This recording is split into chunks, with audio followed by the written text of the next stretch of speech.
You were taught to chase money, but money is not a hunter's prize. It is an echo that follows certainty. There is a quiet assumption most people never question, and yet it governs nearly every financial decision they make, that money responds to effort, anxiety, vigilance, and constant supervision. From early on, we are trained to believe that if we do not watch it closely, pursue it aggressively, or worry about it consistently, it will somehow slip away. This belief feels practical, even responsible, but it has an invisible cost. It trains consciousness to treat money as a fragile substance that must be chased, guarded, and negotiated with. And the moment money is positioned as something outside of you that must be pursued, you have already accepted the state of not having it. This is where the teaching of Neville Goddard cuts cleanly across everything we have been taught. Neville does not approach money as a resource, a reward, or even a goal. He approaches it as an effect, a shadow, something that moves only because something else has already moved within consciousness. When Neville says that money is not the substance but the result, he is not speaking poetically. He is stating a law. A shadow does not create the object casting it, and money does not create the state that produced it. It follows. Neville once described a moment of apparent lack with a statement that sounds almost reckless to the logical mind. He had no money, but he knew that thought was money. Invest it now. Notice what is radical here. He does not deny the appearance of no money, nor does he try to manipulate it. Instead, he refuses to treat the appearance as the cause. He relocates causation entirely inward. Thought, assumption, and state are the currency. The bank account is merely the receipt printed afterward. This introduction is not about learning how to get money. It is about seeing why chasing it has always been the leak. Chasing money is not a neutral action. It is a confession. It tells consciousness, again and again, that supply is external, conditional, and delayed. Every time you check a balance for reassurance, every time you negotiate with circumstances, every time you ask reality to confirm what you are worth, you reinforce the same assumption. That money decides, and you respond. Neville reverses this relationship completely. The premise of this experiment is simple, but it is not comfortable. For 30 days, you stop negotiating with appearances as cause. You do not argue with them, resist them, or try to fix them. You simply withdraw their authority. This does not mean you stop living your life or performing necessary functions. It means you stop consulting the outer world to decide what is true. You stop asking money how you are doing. You stop using numbers as emotional regulators. In doing so, you remove divided loyalty. Neville called this decision the pearl of great price. It is the willingness to abandon all external sources as primary, not partially, not temporarily, completely. As long as money is treated as the source, imagination remains secondary, and whatever is treated as secondary will never command results. This is why techniques fail when the identity has not shifted. The pearl is not a method. It is a reordering of cause. This principle is not unique to Neville. Wallace D. Wattles stated it just as clearly when he wrote that supply follows a certain mode of consciousness, not frantic action. The world rearranges itself around the state you occupy, not the effort you apply. Action without the state produces exhaustion. State without strain produces coordination. The difference is not visible at first, but it is absolute in its outcome. What this means, and what this video will demonstrate, is that your bank account does not reflect how hard you tried, how much you worried, or how closely you monitored. It reflects the state you consistently occupied. When the state changes, the account follows. Always. Not because money is generous or reality is kind, but because this is how the law operates. The channel was never the source was never outside. And once that is seen, chasing becomes unnecessary, effort becomes secondary, and money returns to its proper place, a faithful, obedient shadow. Money is not the source, it is the receipt. At some point, money quietly took on a role it was never meant to play. It stopped being an outcome and started being treated as a cause. It became the thing people waited on, depended on, feared, and consulted before they felt allowed to relax. Yet this entire relationship collapses the moment you see money for what it actually is. Money does not initiate anything. It confirms something that has already occurred at a deeper level. It arrives after the decision, after the assumption, after the internal transaction has already been completed. A receipt does not pay for the meal. It appears only after the purchase is finished. No one stares at a receipt hoping it will turn into food, and no one argues with a receipt to change the quality of what they already ate. The receipt simply records what has taken place. Money functions the same way. It records an internal agreement you have already made with yourself about support, value, and expectation. When money is treated as the source, it is like trying to eat the receipt instead of the meal. The frustration that follows is not mysterious, it is structural. This is why so many people experience a strange cycle where effort increases, but results feel delayed or inconsistent. The effort is aimed at the receipt, not the purchase. The focus remains on the visible confirmation instead of the invisible decision. As long as attention is placed on money as the thing that must arrive in order for life to move forward, the assumption underneath remains unchanged. The inner transaction has not been completed, so there is nothing yet for the receipt to reflect. When Neville Goddard spoke of money as a shadow, he was pointing directly to this sequence. A shadow cannot be grabbed, forced, or chased into place. It lengthens, shortens, and shifts only when the object casting it moves. Trying to control the shadow while standing still produces nothing but exhaustion, but the moment the object moves, the shadow obeys without effort. The obedience is automatic, not negotiated. If money is the receipt, then the real question is no longer how to get it, but where the purchase is made. And that purchase is always internal. It is made in the assumptions you return to when nothing is happening, in the expectations you carry without speaking them, and in the state that feels normal to you when you are not trying to change anything. This is why sudden financial shifts often seem to come out of nowhere. They did not come from nowhere. They came from a state that had already changed quietly. The discomfort people feel around money often comes from sensing this truth without consciously acknowledging it. There is a subtle awareness that money responds rather than initiates, but the habit of treating it as the source is deeply ingrained.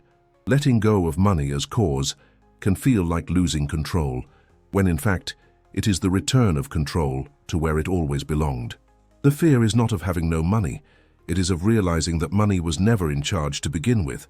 Once this relationship is reversed, the pressure around money begins to dissolve.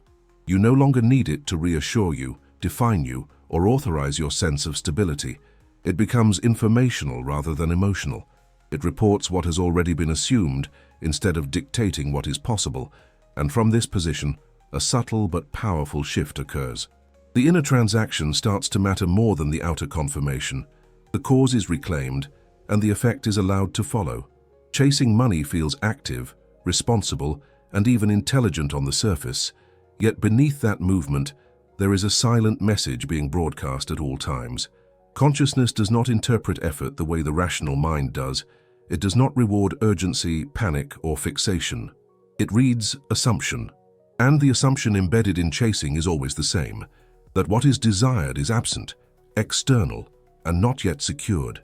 The movement itself becomes evidence. To pursue something is to declare that it is not already yours. The image of running after a shadow captures this perfectly. A shadow only appears because the sun is positioned somewhere behind you. The harder you run toward the shadow, the more you confirm that the source is elsewhere. The movement feels purposeful, but it is fundamentally misdirected. You are responding to an effect while ignoring the cause.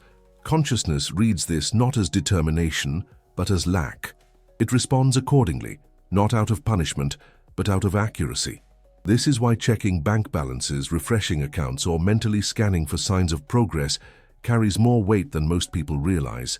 These actions seem harmless, even prudent, yet they are deeply instructive to the subconscious. Each check asks the same question: has it happened yet? And embedded in that question is the assumption that it has not.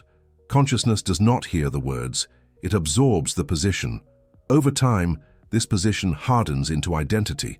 The one who checks becomes the one who waits. Waiting is not neutral. Waiting implies dependency on an external event to authorize an internal state. Relief is postponed. Confidence is delayed. Stability is conditional. The irony is that the more intensely one watches for money to appear, the more firmly the state of not having is occupied. The mind believes it is being careful, but consciousness experiences it as loyalty to absence. What you consistently consult becomes what you consistently confirm. Chasing also fragments attention. Instead of resting in a single assumption, the mind oscillates between hope and doubt, anticipation and fear. This divided state cannot stabilize long enough to produce a clear reflection. Money, as a reflection, requires consistency of being. It does not respond to bursts of belief, followed by habitual checking. It follows what feels normal, not what is occasionally imagined. There is a subtle exhaustion that accompanies this pattern, even when nothing outwardly strenuous is happening. It is the fatigue of trying to extract reassurance from effects instead of residing in cause. The system is working against itself. Consciousness is asked to prove something it has not yet been allowed to assume, and so the proof remains delayed, not because it is withheld, but because it has not been authorized internally. When the impulse to chase is understood correctly, it loses its moral charge. It is no longer seen as wrong or foolish, but as informative. It reveals where causation has been misplaced. The moment chasing stops being interpreted as effort and is seen instead as a signal, clarity emerges. The signal is simple. The sun has been positioned behind you, not ahead. And the work, if it can even be called that, is not to run faster, but to turn. There is a point at which change does not come from adding something new, but from withdrawing attention from what has been overused. The 30-day rule is not about discipline in the usual sense. It is about creating a clean space in consciousness where identity can stabilize without interference. For most people, money has been granted too many speaking rights. It has been allowed to comment on worth, safety, timing, and future. This constant dialogue keeps the inner state reactive, adjusting itself to appearances instead of originating from assumption. The analogy of planting a seed is not poetic decoration. It is an exact description of how consciousness operates. Once a seed is placed in the ground, nothing beneficial happens by digging it up repeatedly to check its progress. The interruption itself becomes the problem.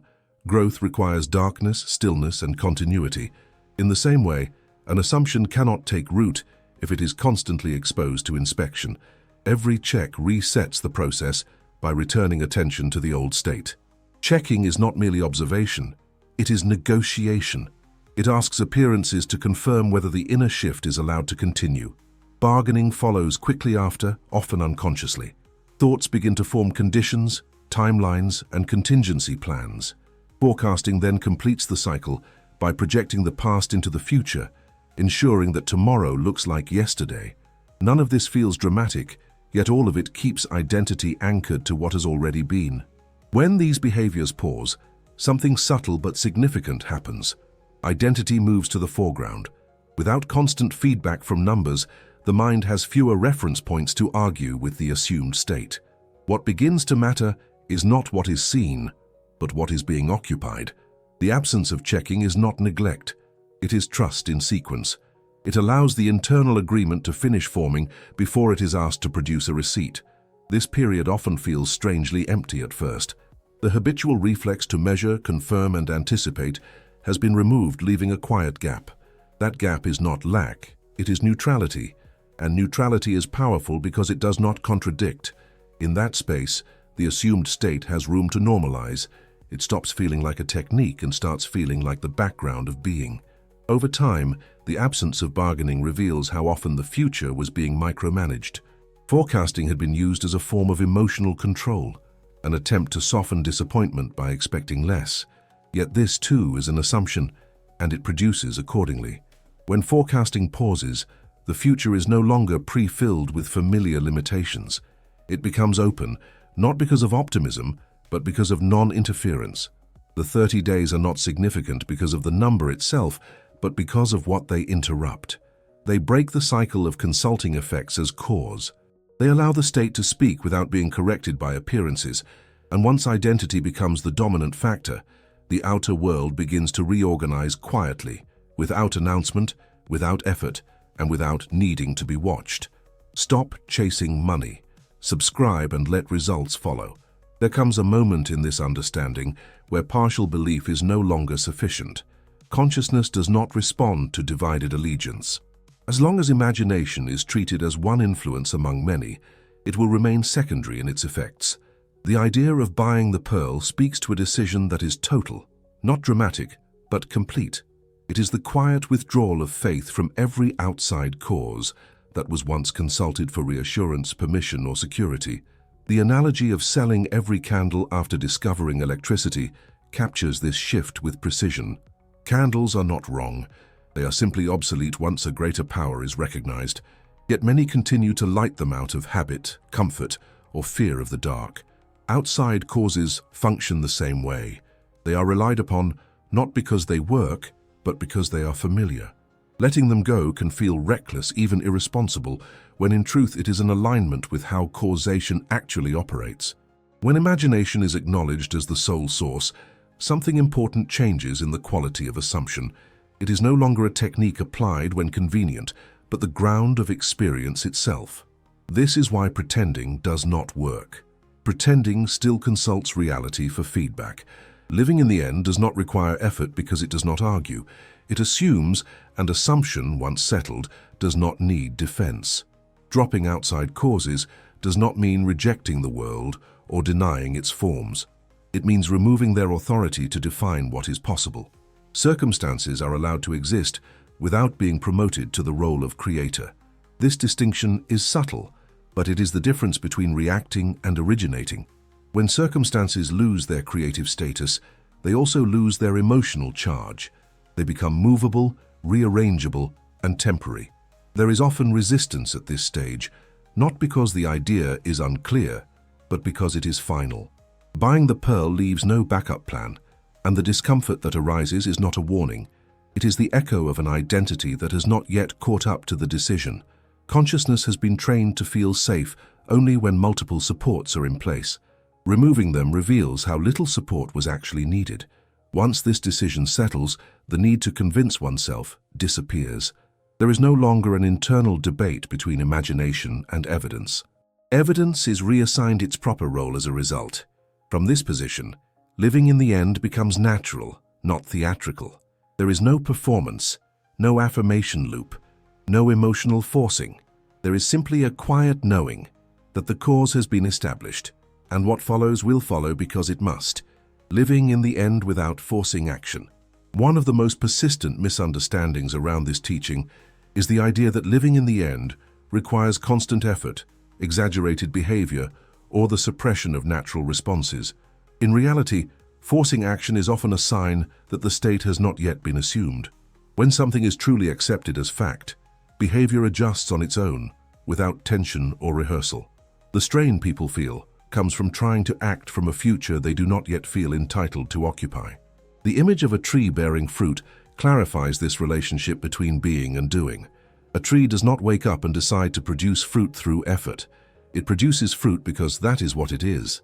Its actions are not attempts to compensate for a lack. They are expressions of identity. In the same way, action that arises from the end feels unremarkable. It does not announce itself as inspired or strategic. It simply feels appropriate to the state being lived. When action is used as a tool to force outcomes, it carries urgency and expectation. It is loaded with emotional weight. The action is watched, measured, and evaluated for effectiveness. This constant evaluation pulls attention back to appearances and reintroduces the sense of waiting. By contrast, action that flows from the assumed state is almost invisible to the one taking it. It is not monitored because it is not being used to produce proof. The proof is already assumed. This distinction explains why timing often appears to shift once the state stabilizes. Opportunities do not feel chased, they feel encountered. Decisions do not feel risky, they feel obvious. There is a sense that things are happening in sequence rather than in response to pressure. This is not passivity, it is alignment. The movement still occurs, but it is synchronized with assumption instead of attempting to replace it. Living in the end does not mean denying the present or acting out a role. It means allowing the present to be informed by what has already been accepted internally. The body and mind are remarkably efficient at adjusting once the inner argument is resolved. When there is no longer a need to force, correct, or prove, energy becomes available for expression rather than control. As this becomes familiar, the fear of doing nothing dissolves. It becomes clear that nothing was ever being held together by effort alone. Action was always meant to be the servant of state, not its substitute. And when this order is restored, life begins to move with a kind of quiet coherence, where results appear not as rewards for strain, but as natural confirmations of what has already been lived inwardly. What often confuses people is the delay between an internal shift and an external change. The mind expects immediacy because it still believes in direct causation through action. Yet when the state changes, the world does not scramble chaotically to comply. It reorganizes, quietly, intelligently, through sequences that feel ordinary when they occur, but inevitable when they are seen in hindsight. This reorganization is what Neville Goddard described as the bridge of incidents. Once the destination is assumed, the route no longer needs to be planned consciously. The analogy of a GPS is precise here. When the destination is entered, the system does not demand that you understand every turn in advance. It recalculates automatically, adjusting for traffic, detours, and changes you did not anticipate. In the same way, once the state of being supported is occupied, life begins to recalculate. Events, conversations, impulses, and opportunities align themselves into a sequence that leads to the assumed end. This is why the movement of money often appears indirect. It may not come through the channel you expected, or the effort you thought would matter.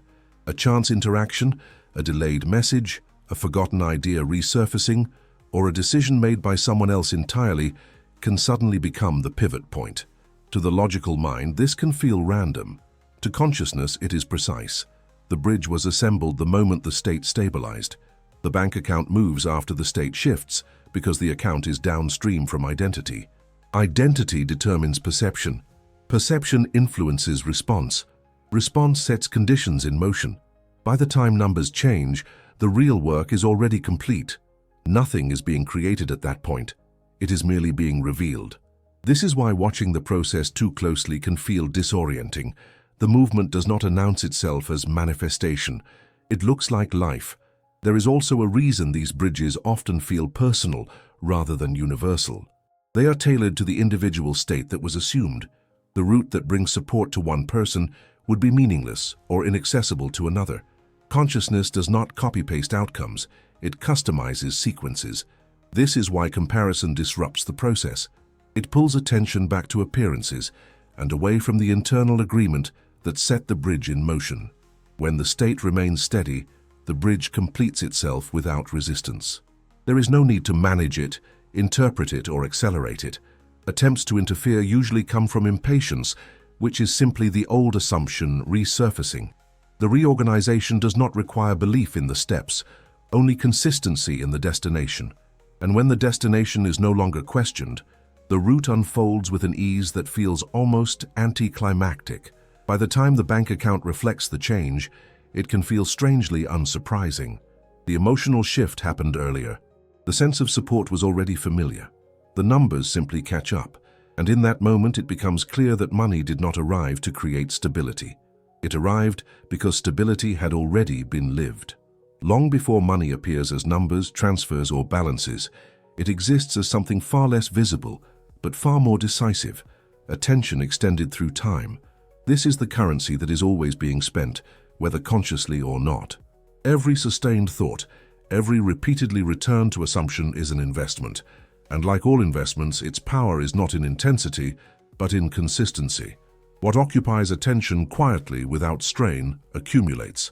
The analogy of interest compounding is exact because it describes a process that does not announce itself. Interest does not grow through force or urgency.